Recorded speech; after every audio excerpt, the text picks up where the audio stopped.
Hey everybody, it's Matt from the future. Hello. I'm creating this small little intro to this episode of the We Need to Talk podcast where we got to interview Mio Cosmos. And the reason why I'm doing that is because we had a little bit of a technical malfunction because of a wardrobe malfunction. Our guest, Mio Cosmos, occasionally does not safe for work vtubing or not safe for work live streaming on another platform. I had the foresight to ask them, hey, let's go through some of your previous avatar costumes and let's just say it got out of hand. Saying it got out of hand is kind of a bit of an understatement. Long story short, there was nudity. Both Wrath and I had to terminate the broadcast and then restart again. As a result, everything that was in that original chunk at the beginning of the podcast has been completely destroyed. So you are joining in from the second part of the podcast, but I assure you it was a fun time. I am going to learn some things next time. Primarily, the next time I ask someone, hey, let's see the other iterations of your character model, I'm going to make sure that the camera stays on me. Now, without further ado, I hope you enjoy this episode of the podcast, and if this is your first time seeing me, be sure to like and subscribe. It would be an honor to have you in future episodes. Take it away, past Matt.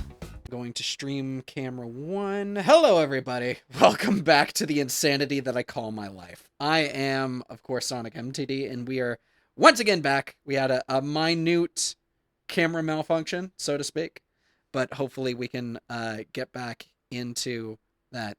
So let's go back without changing costumes, so to speak. Let's talk about commissioning artists. And you mentioned before that you absolutely loved to commission artists, but that actually is something that I genuinely suck at. I think whenever it yes, I mean, there's a reason why you are looking at my V-Droid model right now. I'm just like, fuck it, this is basic. I'm going to use templates, work my way through it, and then maybe, if I'm lucky, being able to just sort of, see if I got something, and then if I get money, and then I want to commission. So how exactly, what advice do you have for people that want to commission artists but are maybe a bit timid or worried, or don't really know how to properly visualize what they want to do or create for a character model?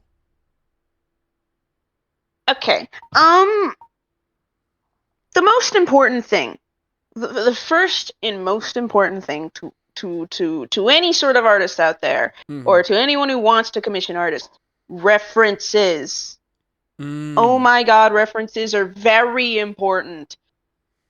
It doesn't matter if it's a drawn piece. It doesn't matter if it's, it doesn't matter if it's something off the something off of Google Images.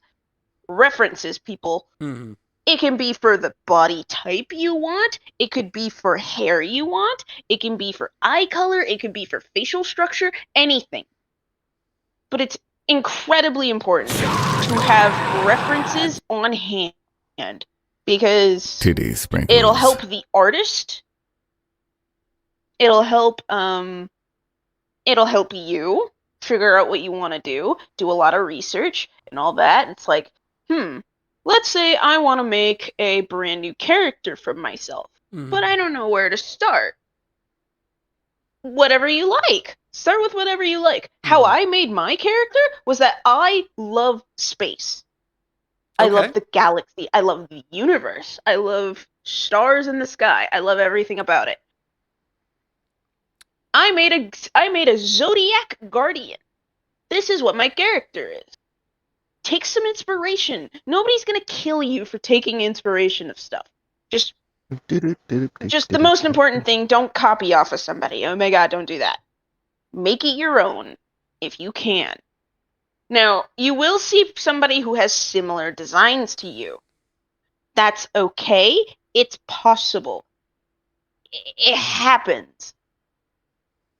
Does it suck? Of course it does, but it does happen.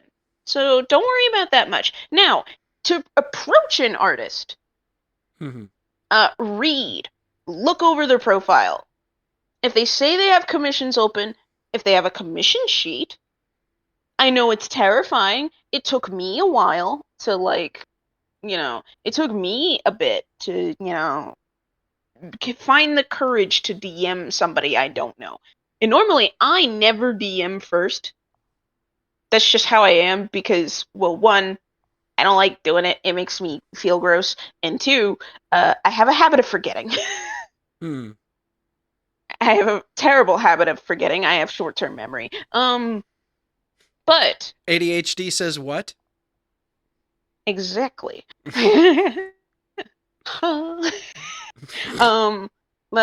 Yes, do your research, look over their profile. If it says their commissions are closed, I wouldn't message. Now, if it says they're open, and if they have a commission sheet up, look it over, read the rules, respect the TOS people. Yes. Oh my god. Don't go requesting some outlandish crap, Respect the TOS. And respect if they say no, they can't do it. That's okay. You can always find an artist that will. Second thing, remain professional. Remain professional at all costs. Simply start with something easy, like, hey, hello, how are you? I would like to see if you have a commission slot open, or something along those lines. That's a good starting point. Now, of course, keep it professional there. Keep it, don't try to be, don't try to buddy with the artist. It is a business, it is a transaction. Now, I have commissioned a lot of artists who tend to take months on art. Months. It happens. No, it happens. It's okay. One thing I my goodness. We have a question from chat. Okay. Oh. And this is from our one of our future guests that did not see anything. Absolutely saw absolutely nothing. Rippy VT. They ask, where do you prefer to commission? Do you go off Twitter or VGen? So for my niche specifically, I mostly look more to Twitter than VGen. However, that doesn't mean that VGen isn't great. VGen's great. It's just there's a lot of artists on there that kind of don't really, what's the word? They don't. Where did my hand go? Your hand is kind of glitching back, out. It's right above your Turn head. away. Turn away. Turn away. Yeah, no, hold on. I'm sorry. Give me my hand back. Give me my hand back. Okay, or don't. Whatever. Are you doing are you doing like motion tracking like me, or what exactly are you running off of? I have index controllers. Oh, okay. I have index. So that's how you're able to do each individual finger or whatever. Yeah, these things are expensive though. They're not worth it. Hi, sweetie. But yeah, no. VGen doesn't really have like the body type or niche that I am searching for. However, VGen is great. Like it's a great platform for like beginner artists because it's simple, or not beginner artists, beginning commissioners. Like I recommend anybody who is like learning how to commission people, honestly, to start there, because it's very straightforward. It's very, there's my hand. It's very straightforward. It's very simple. You could, all the information is there. It's great. Now, again, back to the waiting part. I have waited months on an art piece before. That's okay. Now, the one thing for certain though, don't get angry. It sucks. I get it. It does. It sucks. But that is why communication is important. It is also a two-way street. if the artist does not communicate with you on why your project is taking so long, then you have a problem. Now, don't go jumping to conclusions, though. Sometimes you don't know what's happening in somebody's life. It just happens. You never know what's going on. And most people don't. Now, what I do is if I happen to be waiting more than a month on a commission, I'll always check on them every month. Every month I check on them. And usually they prefer it like that. Be like, hey, be respectful. Be like, hey, I just wanted to know if there was an update, like, how you doing? You're all right? And then it is up to the artist to explain it to you. Now, of course, some of them won't respond immediately because, time zones, wherever they are in the world. Yeah, that's a thing. It happens. Rippy is asking, what was the absolute longest time you ever waited for a commission? Like, okay, do they mean waited and got it? Or still waiting? Yes. I guess at this point, waited and got it. Okay, a year. Jesus. Yeah, I'm with Wrath on this one. Yeah, no, I have waited a year before for an commission. It's happened. Like, I have the patience of a somewhat saint, but if I'm waiting for a year, I demand at least an answer to why I am waiting a year. I'm assuming they gave you a legitimate reason for a year, correct? That is exactly why, which is why I tolerated it. They spoke to me, which is why I was like, okay, cool. Like, if something, I'm willing to let things slide, like, say, family member died, pet died, house got flooded, burned down, you're in the middle of a war zone or something like that. All right, totally understandable, completely out of your control. All right, you deal with you. That can wait. But if it's something along like, oh, I just sat around for 6 months just scratching my nads and just didn't really get started until you started annoying me about it. Well, okay, that's not. Most artists don't really think that, honestly. Actually, the reason why I waited a year was because of the waitlist. They had a waitlist for the longest time, and their waitlist was incredibly full. Yeah, it's like, honestly, that would be the next question. Be like, hey, do you got like a wait list going on? Like, am I like second, third, 257th in line or something like that? Exactly. Like, that's a really important rule too. And that's okay to ask. Like, hey, what's your wait list looking like? What, like, where am I at? And I think my follow-up question is like, what's the usual, I guess, downtime between you doing this art and then you doing someone else? It's like, what, 3-4 weeks, 2 months between people? That's kind of questions you all, like, I try to ask, but sometimes I forget. Yeah, no. And that's okay to ask those too. It's just, the biggest thing is you don't want to pressure the artist. You don't want to pressure them. But also, this is your money that they are currently with. Yeah. So you do have some power here. Now, don't let that get to your head. Don't. Like, because they are still people too, but so are you. Because I also know that for certain VTubers, they will commission a model and they will say, hey, so I need this model done, and I mean 100% done by this time. Mm-hmm. And sometimes, depending on who they get, it's doable. And then there's other times where they drop that ball hard. And at that point, I'm like, they try, like, that person will try to turn around and try to say, hey, it's not really my fault. This deadline is not, this, that, and the other. Like, then why would you accept the deadline? Why would you accept this commission if you couldn't do it? Okay. That is a two-way street as well. Yeah. That is a two-way street as well. if the commissionee gives you like, hey, in a year I'm about to do a huge rebrand. This is what I want, and they like laid out everything. It's like, I want to do this. I want these toggles. I want to do this, that, and the other.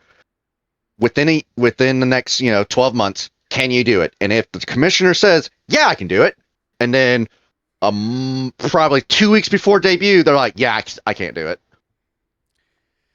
I mean, I'm gonna need more time. I think this kind of boils down to what you mentioned, Mio, where it's all about sort of being able to keep in conversation with the person. Like, it's all about communication. If there's something that happens, you can kind of just push them over. Well, not push them over, but if something ends up happening, you could at least communicate. And you're like, okay, well, if it's going to take a little bit longer, cool. But if it's something that's serious, it might be, all right, well, I won't be able to get it within your deadline. Let's either reschedule or make it so that way you could go with a different artist, and here are some recommendations on who I would recommend type of situation. That's pretty much it. Yeah, no. It is your job and the artist's job to keep communication between you two.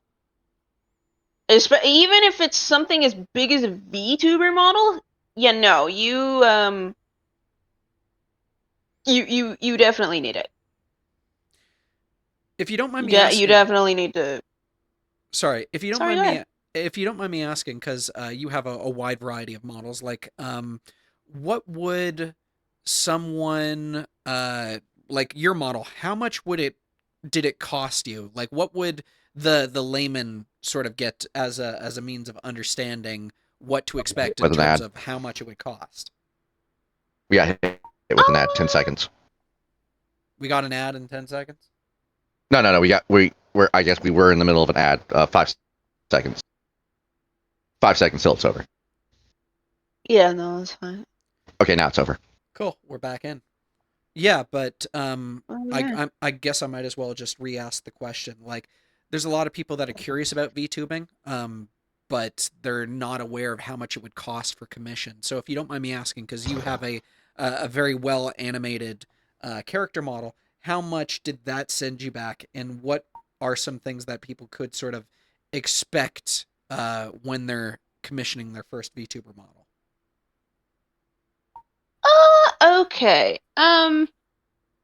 Technically, I'm not really the best person to ask because I had a bit of an easier time with this thing.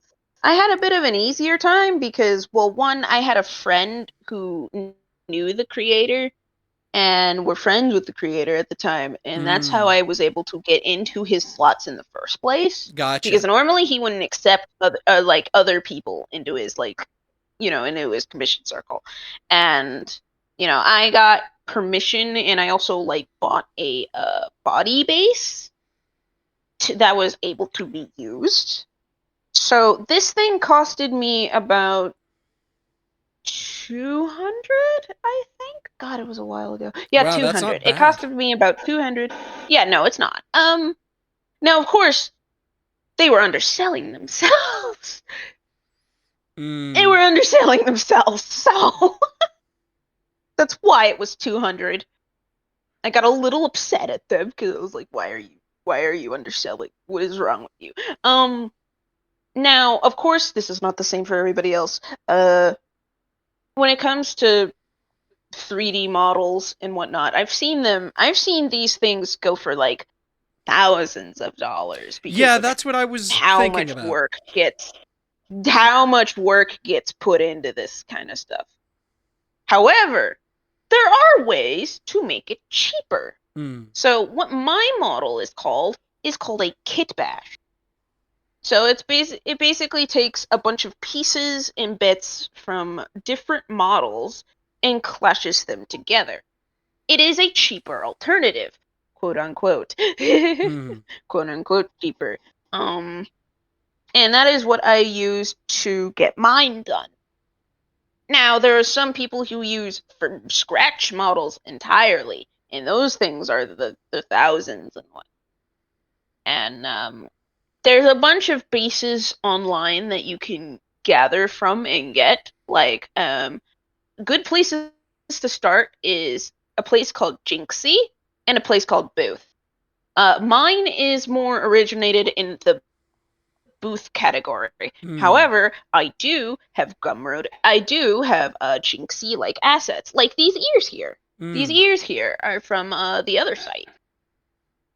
And you just gotta get creative sometimes. And of course, you do have to find an artist who is willing to do such a thing.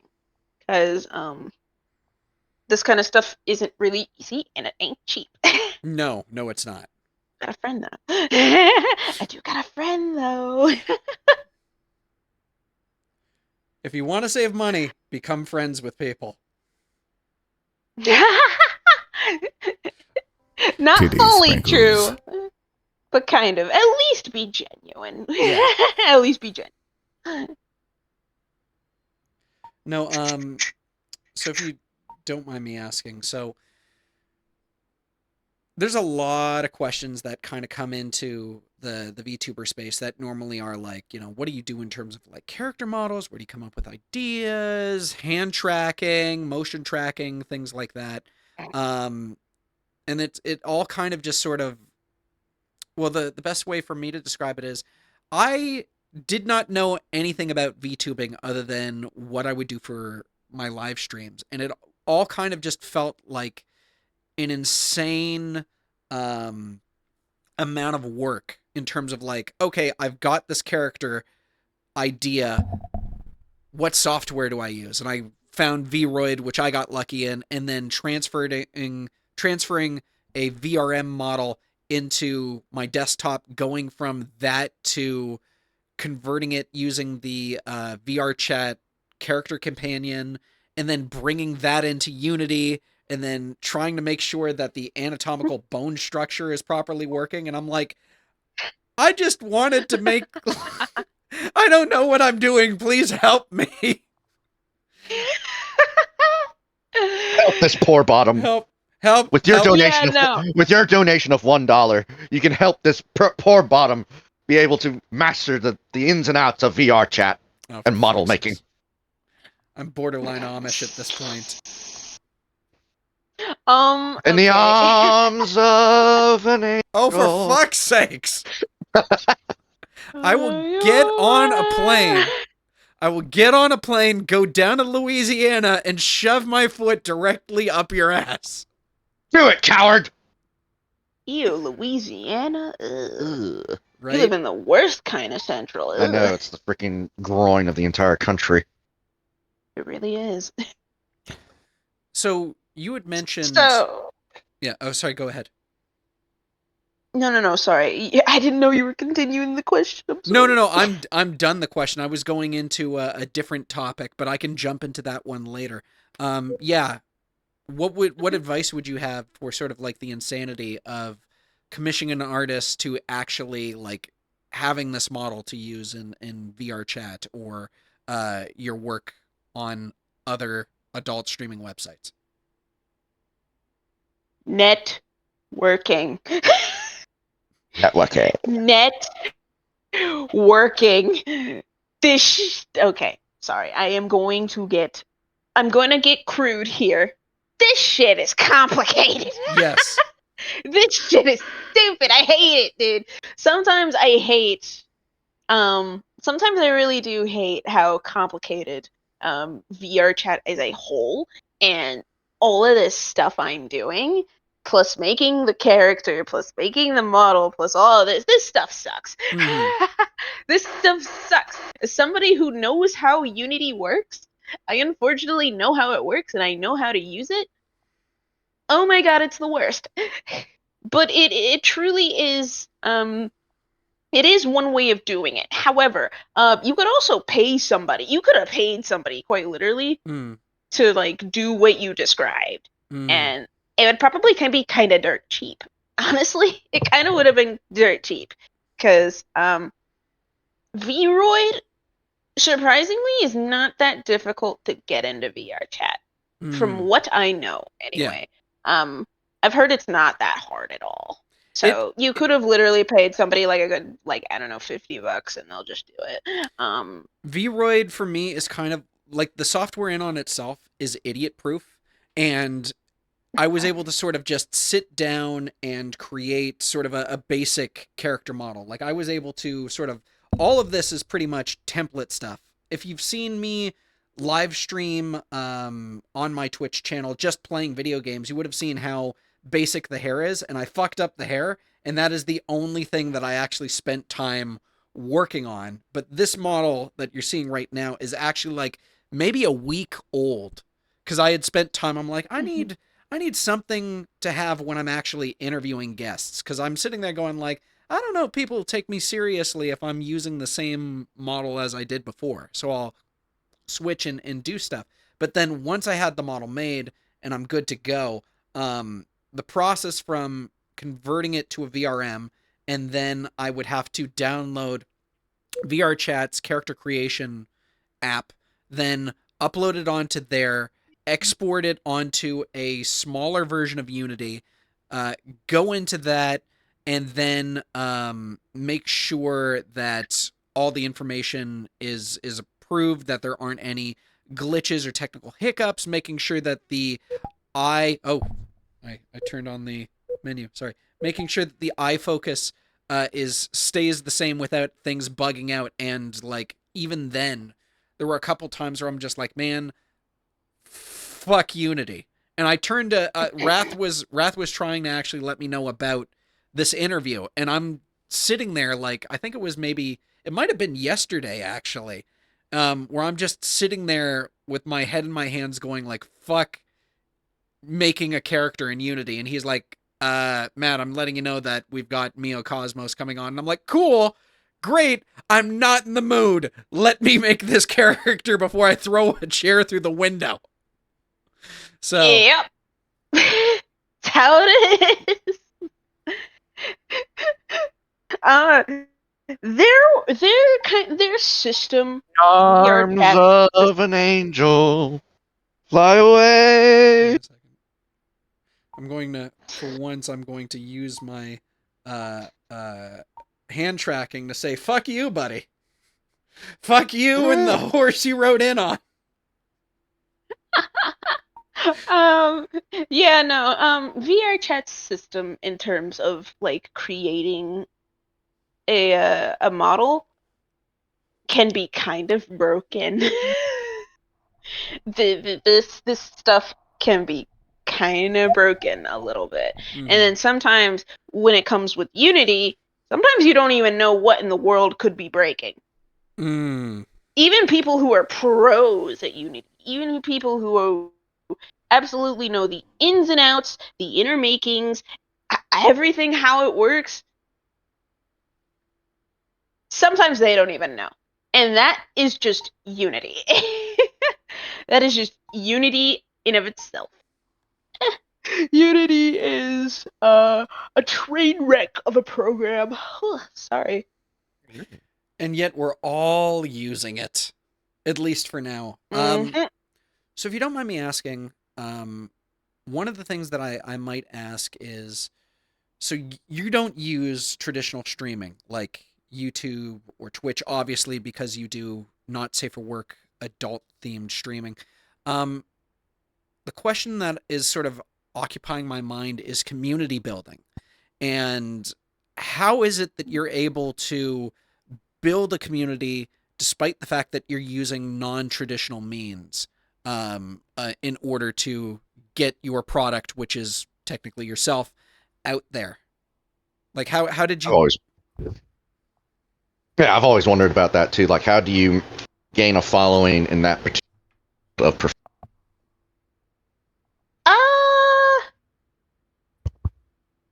same thing. Networking. Not just that though. Purely, it's just being myself. Because despite the content that I do, most people would probably look at my streaming, if they're of age, and they would probably think, this behaves more like a Twitch stream than... It kind of does. This behaves more like a Twitch stream than the other kind of stream. And I've always told them, like, I've always said to people, like, yeah, that's the point. Mhm. You know, Like you got so many like I got so many mixed emotions when I first joined one of your streams. I was like, I don't know how to feel right now, but at the same time, I'm kind of glad I am feeling this way. exactly. So my way of making my community was being myself. Mhm. Now, of course, everyone has their, you know, their spicy personas and everything else. Yummy. Ew, don't Yeah, ever do I that. kind of just threw up in my mouth, Wrath. Ugh, never, ever do that again. Ew, bro. Okay. I need a shower. Yeah, no, me too. So Sonic, you shower like every 20 minutes, so I'm probably just getting it. damn, wasted water. Sorry, That's not this. true. That's not true, but I get it. Partially true. But yeah, no. So the main thing was me being myself, because everyone has their spicy personas that Mhm. you know they put on, and you know, to make the that kind of audience happy. However, I physically can't. I can't. And I can't do it. can confirm this. Yeah, I no, can confirm this. I physically can't do it. It makes me want to hurl. It makes me want to fucking puke. I hate it. I hate it. I hate it. I hate it. I hate it. Me personally, though. We could request it out of much detriment to Mio's sanity, and man, I took so much joy out of that. Yeah, no, people can request it. I'm gonna hate every second of it because I don't know. I don't like hearing and feeling myself do that. I don't like doing it. So what I do Whisper me is, sweet nothings into my ear. Ew. Why do you have to make it weird, Wrath? For because he likes it weird. Ugh. All right, I'm gonna calm down now. But the way I do it is that I don't use my words. Mhm. I use body language. Mhm. I think, at least me personally, that is to me that's hotter than words. So Don't use I your like to actions, use my not body your words. language. Yeah. Mhm. Exactly. I love using my Action actions speaks more. louder than words. Mhm. Yes, she they would do. say. And that's how I like to build my community. I like to build my community on you can be yourself, you can be weird as hell and respectful at the same time, not too weird, and you know, you can have fun with what you do. And that's how I kind of made my thing. I kind of thought, you know, I want to have fun with this. I don't want to be like everyone else. Being like everyone else is lame. Mhm. I want to be different. So my way of being different is being a fucking goober I mean, at least and you causing admit it. chaos. Oh no, absolutely. Oh no, I fully admit that I am absolute goobertron, and I love it. I love that I am goobertron. I love it. I love being a Ubertron, is that a new Transformer? No, it's I'm a go- Decepticon. I'm going to casually say I've noticed a pattern between, because earlier we did Kuro Knightley, who also has big goblin energy, and so I've noticed that there has been a pattern of short stack chaotic goblins that I have to deal with in my podcasting profession. Hey, at least I'm being more chill. I could do so many terrible things to you right now, but since I don't know you, I'm not going to. I appreciate that. Aww. If you don't mind me asking, But your head does look squeezable. not the first time. Hug him after stream. Not the first time I've heard that. So let's talk about. I could pop it like a cherry. The following is brought to you in part by someone. Please help. No. Let's talk about, because you. I'll live vicariously through you, Sonic. You just close your eyes. Oh, for fuck's sakes. Ew. So let's talk about. You had brought up that you're a fan of space and space travel in particular, and if you don't mind me asking, what is it about space that fascinates you? It's quiet. Mainly. I like to think that when astronauts go into space, I like to think that it's the most peaceful kind of quiet you could ever find. And sometimes I think I would love to just get away from the Earth for a while, sit up in space, and just exist there. Plus, there's so many like unknown beauties about it. You don't know what's on the moon. There's life on Mars, apparently. The Earth has changed from like back in 1990.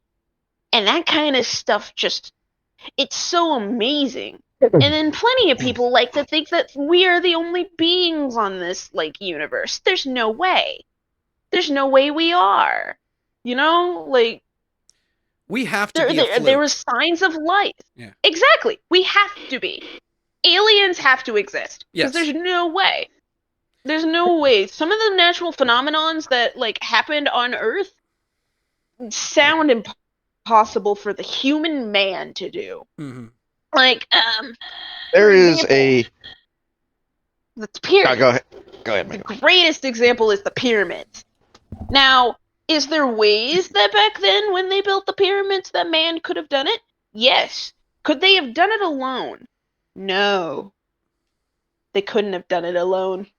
That's why I think I wouldn't think aliens built the pyramids. I think the aliens helped. I think they helped build the pyramids. So here's my thing is, I think that there is such a thing as extraterrestrial life, but I feel like they are way out in the middle of the cosmos, and I feel like our understanding of what is sentient life, because we're assuming that like it would be a humanoid like ourselves. It could be something that exists but maybe doesn't have the same level of intelligence as us. It might be the equivalent of, say, like, I don't know, a marine mammal or something, and they have different ways of communicating or functioning, very different from how we are. I think as a society, we like to imagine that there is another species out there that is almost exactly like us, and there's a high chance that if there is a species, it would be a very different form of comprehension than we are at least used to. Also, exactly. That's the cool part about it. Also what? You've changed your hairstyle. You're no longer. I can now see your eyes. Yeah. There's a fascinating theory that I've been reading because reading/watching when it comes to why we haven't seen other extraterrestrial life or been contacted. A few theories is called I think if I remember it right is called the dark forest theory, where everyone's around us, there's life all around us, but everyone is kind of afraid to reach out for obvious reasons. Another theory is that there is life around the galaxy, but for some reason here where we are at is possibly the most remote, if not difficult, place to get to. I mean, hence the reason why nothing has come by. I mean, you could go the whole Star Trek Prime Directive thing, where it's just like, hey, we can't interfere with an inferior culture or one that isn't ready to sort of deal with an extraterrestrial life. Because if you break it down, like, we can't even get our own shit on lock, right? Like, there's still income inequality. There's still hatred about people in terms of who they find attractive, or just judging people based on, you know, who your parents were, the color of your skin, what religion you follow, shit like that. So I think that, you know, if there is kind of you're adorable. I think that if there is... She is. Yes, she is. Look at Sorry, her. I'm seeing... Blush. Look at those eyes. I'm seeing the animation. But, yeah, I think that if there was a sort of, like, smart, intelligent extraterrestrial life, I think we as humanity would have to evolve to the point where our first reaction isn't to murder these things. Yeah, no, because who knows? That's the cool thing about it, though, is that who knows, you know? Who knows what they could be thinking, or if they think at all. They could not think. They could think about everything. They could have answers, they couldn't. They could be smart, they could be stupid. That's the fun part. That's the fun part about it. You don't know what's out there, Aliens, but man. they're there. They're what? Aliens, man.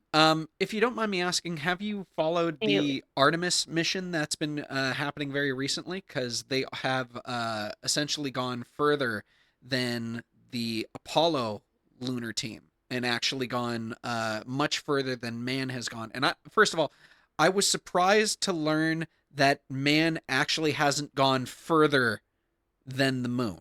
Like, we've sent out Voyager, which is traveling throughout the distance planets out in our solar systems, but man in general has yet to leave further than the moon. Yeah, I know. It's so cool. It's so fucking cool. Cause oh man. They're actually we've actually now have developed the technology to possibly go further, you know? Mm-hmm. We could land on Mars.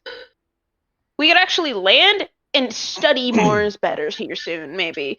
And you can't tell me that isn't exciting. You can't tell me that we could, like, the possibility of, like, figuring out what Mars has, what Mars is like, or, like, to land on any other planet, it's so cool.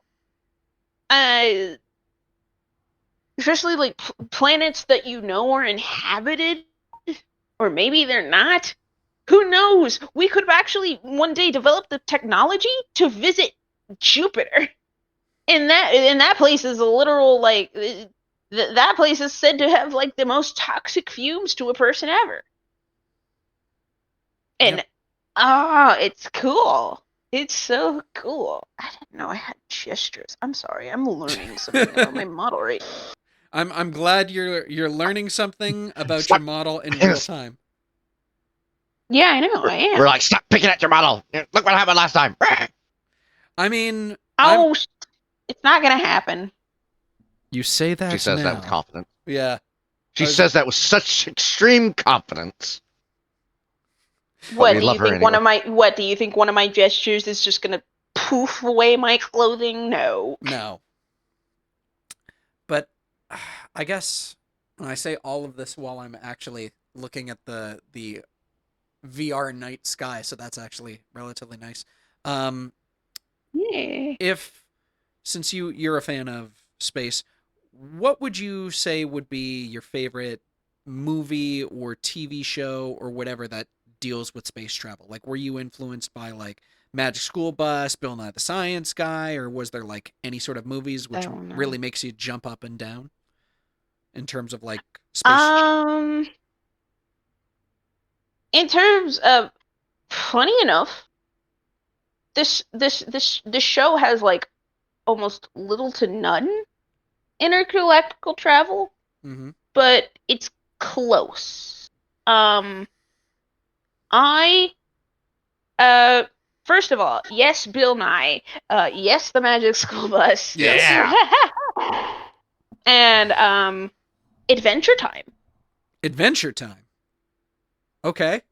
Adventure Time. Interesting. Adventure Time was a big one. Because they showed off a lot of cosmic beings, such as the Cosmic Owl. I'm trying to remember that guy's name, but he is in charge of wishes. The Lich King. The Lich King, another one who, funny enough, did have a space segment. Like, intergalactic beings like that, and, shoot, I'm trying to remember, Simon's wife. Simon's wife. I'm trying to remember the name of the being. I can't remember the name of the being. I just know that the wife's name is Belle. So, I'm going to most people are going to know what I'm talking about. I'm going to straightforward say it. There is a lot of TV shows and movies that I haven't bothered watching. Adventure Time is one of them. And every single time I leave my room and I talk with my roommates, and I let them know, I'm like, hey, so yeah, what are you guys watching? And there's like, oh, we watched Avatar: The Last Airbender. And I'm like, oh, cool. What's your favorite? Cool. What's your favorite episode, Matt? I've only watched like 5 episodes of it. You haven't watched the entirety of Avatar: The Last Airbender? No? Okay. Well, what about this movie series or this TV show? And I'm like, I haven't started Game of Thrones. I'm sorry. I haven't watched this movie. I'm so sorry. Well, what about classic cinema? What about like White Christmas or I don't know what would be the equivalent, but like the Sound of Music or whatever. And I'm like, I'm sorry, I haven't watched that either. And they're like, I'm going to duct tape you to a chair. I'm going to force you to just binge TV show after movie after series, and we will not let you leave until you get caught up. So I understand. Yeah. I understand the hell that is my existence. No, it's okay. I've had a similar experience when I have a bunch of friends. I had a bunch of old friends of mine. They're all great people, loud, but great. Loud as fuck. But there was one time where I mentioned I'm going to guess that you don't know what this movie is. Okay. They were talking about watching the movie called Friday. I'm familiar with Friday. I haven't seen Friday, but I know the scene of Ice Cube and a young Chris Tucker just sitting there in chairs going, "Damn!" Damn. Yeah. Yeah. That's exactly where that's from. And at the time, I had no idea what that movie was. Mm-hmm. I still don't at this day. No. And what made it funnier though was they brought up the fact that I was a black woman who doesn't know what Friday was. They all got incredibly angry with me. And they were like, no, your black card is revoked. We're making you watch it. They're revoking your black card? Yeah, they revoked my black card. I was now considered a white woman to them. But I have since fixed that, and they have given me my black card back. But that reminds me of this when you said revoking your black card. I was thinking of this very old, I mean very, very old Flash animation by Oni G. It was Final Fantasy related, and it was Cloud talking to, who's the guy that has the gun for a hand? Barrett. I forgot what his name was. His name's Barrett. He was talking to Barrett, and Cloud goes like, they're like trying to investigate this little area that's obviously a boss battle, and he's like, "What's that over there?" It's like, I can't tell, baby." He's like, "I can't tell, baby. The good Lord cursed me with color blindness, like the asshole that he is." It was like, "Well, let's go investigate, my chocolate comrade." He's like, "Chocolate? Because you're a black." And he's like, "I'm what?" Okay, that's kind of funny. I was like every now and then I'll go back and watch that part because I'm like, "I'm what?" I consistently I'm a what now? I consistently remember the first season. It was the first season of Chappelle's Show back in the day, where they brought out a character called Clayton Bixby, who was a yeah. Yes. He was a I don't know what that is. I'm sorry. Mio, you are going to have to go on YouTube and find it because it is the funniest shit you will ever see. Dave Chappelle will open your world. So no, I know who Dave Chappelle is. I love Dave Chappelle. So I'll give you the brief rundown, because me like explaining the premise of it. So it is a fake NBC Deadline fake documentary Documentary. where they brought in to interview a character called Clayton Bigsby, who is played by Dave Chappelle, and the character is a blind black man who's actually the head of the Klan, and he doesn't realize it because he's blind.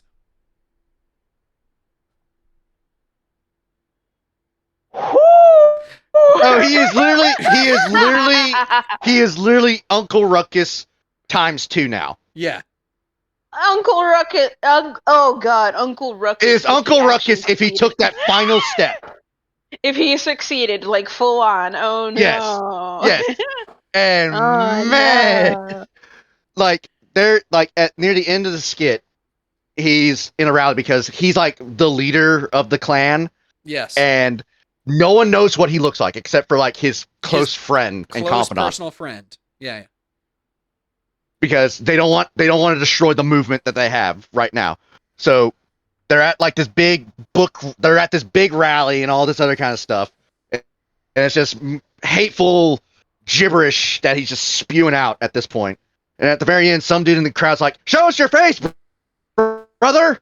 And he's like, "You want to see my face? And all right, hang on." And like he, takes off the mask, and like everyone like super overreaction, like stereotypical, like, "Oh my God, it's one of them," like that sort of look. Yeah. And like one of the dudes in the background, like his mind cannot comprehend, and his head literally explodes and splatters blood. If you don't mind me asking,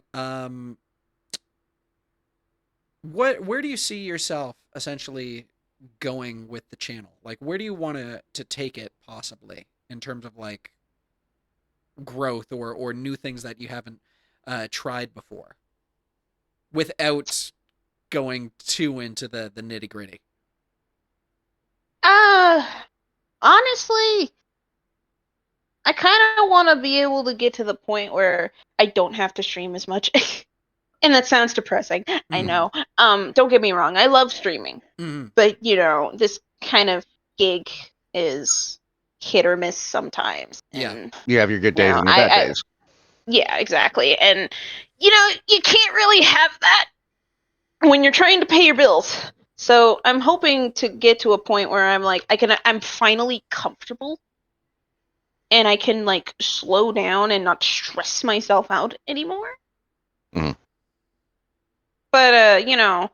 but at the same time, with this though, I still try my best to have fun with it, hang out with my community, because I consider like my community that I have to be friends of mine. I like to consider everybody my friend, because if we're cool and we like the same stuff, we're friends. Yeah.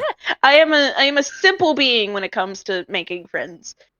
And I like to think that I am friends with everybody, no matter how big or small. So, if anything, I like to just have a community full of friends. And I want to make more friends. Well, I would like to say, you got a friend in me. Mio, thank you so much for being on the podcast. Oh, you have something? You got a friend in me. Be careful. Anyway. I'm trying to think of any questions I want to ask that will not have us nuke this VOD again. Yeah. You can ask me after. Let's see. I'm trying to think.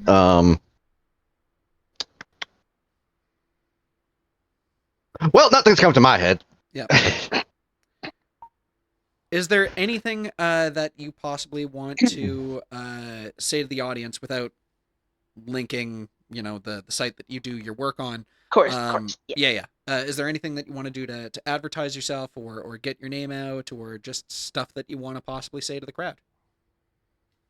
I got a Twitter. Twitter. I got a Twitter. That's all I got. But even that place has It's spicy, yeah.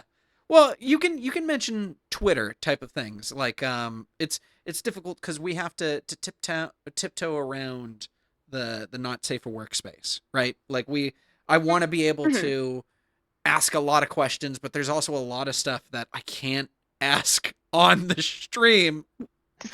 And I'm like, It's what okay. That's why I said you can ask me after. I'm still an open book. No, okay. I just came up with a question now. Okay. I just came up with a question. So, Mio, so I've been doing some slight investigating and noticed that you did have or that you do have a Twitch channel. And I use quotation marks with that.